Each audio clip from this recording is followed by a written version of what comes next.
Hey guys, I totally didn't lose the audio when I tried recording this video for the first time. But anyways, welcome back. It's October, it's Halloween month, so I decided let's do a notorious long Halloween special. This week we're going to be reviewing 5 scary albums.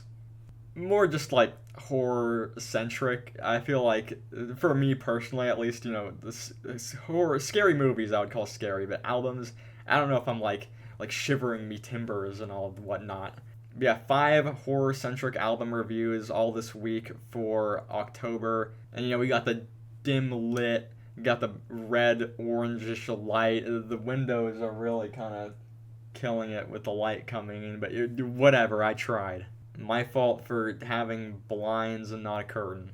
But anyways, for this first video, this first review, we're going to be talking about the horror-core classic, The Great Milenko by Insane Clown Posse. Now, ICP is a duo that I've never really been the biggest fan of, mainly just because I haven't really heard their music. I have heard a couple songs on this album before, but I haven't heard the whole album in full, and that's kind of all I've heard from them in general. So going into this album, I was almost completely blind. I didn't really know what to expect. I kind of had an idea, but I didn't know how the entire album would play out. And after listening to it, spoiler alert, it was okay. Before I get into critiques, let me just talk about what I really liked about this album, that being the atmosphere. The atmosphere on this thing is incredible the entire way through. The beats and the vocal performances really just do a good job at selling you this like dark carnival clown idea. And that's easily the strongest thing about this thing. The theme is just so like on point, so well done in execution, which is kind of impressive because if you think about like this idea just at face value, it would seem like it would be extremely cringe, like if someone said that they were gonna do this today, I would be like, no, that's gonna be so goddamn corny, please don't do that. But these guys, they make it work. And part of that, I think, comes from the fact that this was released in 1997, where hip-hop wasn't really at where it's at right now. There's a lot of, like, rappers today who are, like, trying too hard to be weird and trying to be like, oh, I'm, like, a crazy guy. But at this point, there really wasn't much of that. This was, like, before Eminem, before, like, the big abstract hip-hop boom. So, yeah, these guys were kind of ahead of their time. But going back to the production, most of the beats on this thing are, like, really, really good. I really like the production here. Not only that, I feel like on a lot of, like, gimmick rap albums, the rapping really isn't, like, good, but the deliveries on this thing are pretty great. The flows are pretty solid the entire way through. Like, Shaggy and Jay are good rappers. Like, technically, like, I'd say they're good. But the lyrical content here is questionable at points. Now, I get that they're supposed to be, like, weirdos. They're supposed to be fucking creeps. They're what do they call themselves?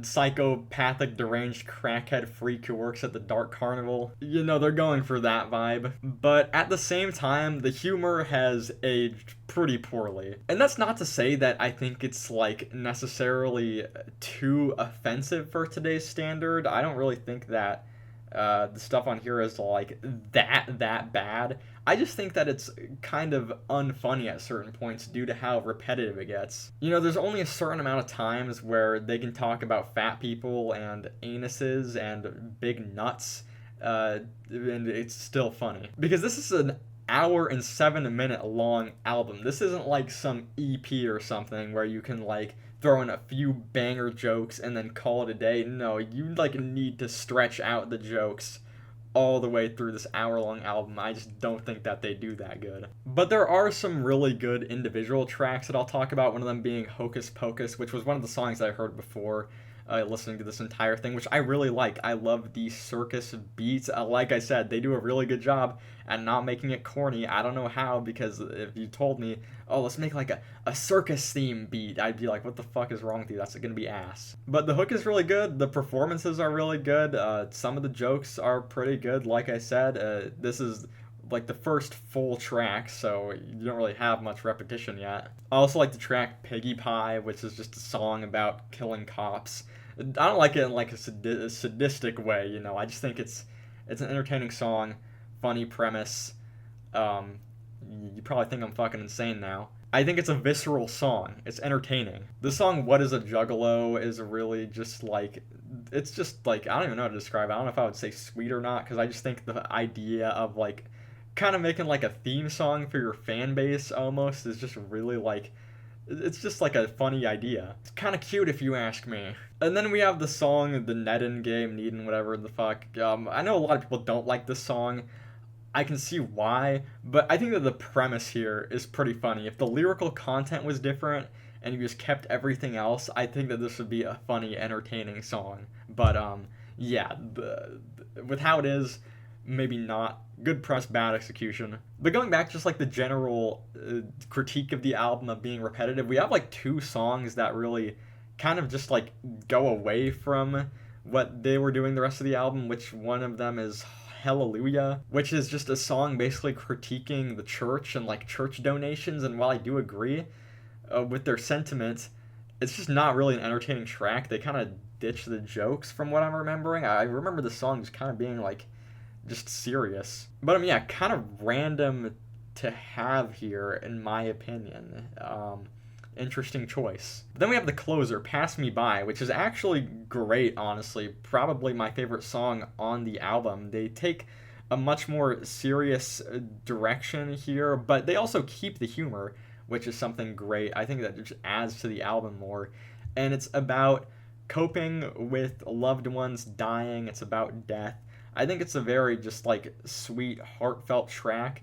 But like I said, they keep the jokes in. It fits with the theme of the album. They're still talking about like the carnival and shit. But I think it's just a great way to finish off the album. It's just a really good song. Also, the hook is pretty catchy too. But with that being said, the album as a whole, like I said, I think it's just okay. I think it's a good, solid, decent album. Would I really recommend it to anyone who's just like a fan of hip hop in general? Not really, but if you're into more like just a goofy music, more silly, unserious music, I would give this one a shot. You might like it. But yeah, I don't know if I can recommend it in just the grand scheme of music. I'd probably give it like probably a 5 out of 10, honestly. It's okay. I mean, like I said, I like some of the tracks, but overall the atmosphere can't carry just kind of these more mid individual tracks here. But we're doing something a little bit different. We're gonna do a little scare-o-meter. How we're gonna rate this thing on how scary I think it is.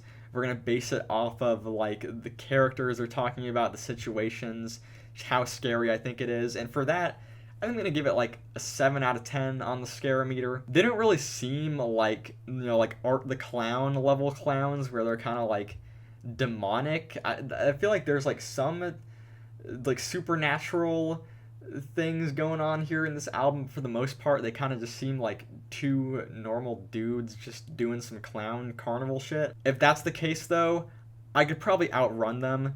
You know, I don't think I could take them on head on, but I could maybe like escape. But if they did catch me, I think they would like fuck me up badly on some like Terrifier shit probably. Also, there come like some kind of predatory lyrics on here, which is kind of scary also. I would fear for the danger of others if these two characters were running around in real life. But yeah, 7 out of 10 for scariness. But that's kind of all I have to say about this album. Let me know in the comments what you think about this album, if you like it, if you don't like it, if you think I'm wrong, if you agree with what I'm saying. I don't really care if you disagree with me.